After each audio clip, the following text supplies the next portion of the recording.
Biblia inasema mjue sana Mungu uwe na amani.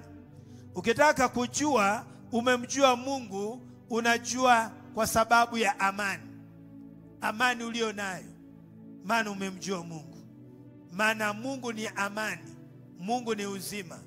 Anayemjua Mungu lazima ana amani. Anayemjua Mungu lazima ana uzima. Lakini mtu ambaye hamjui Mungu hana amani. Hana amani. Ni mtu wa kukwazika.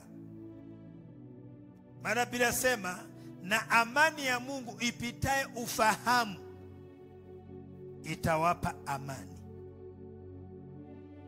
Kumjua Mungu ni kuwa na amani yake, kuijua amani yake, kuipokea amani yake, kupokea uzima wake. Unakaa nao, unaishi nao. Na ndio maana Yesu anasema maneno yangu yakiwa ndani yenu, nami nikiwa ndani yenu, ombeni mtakalo, nanyi mtatendewa.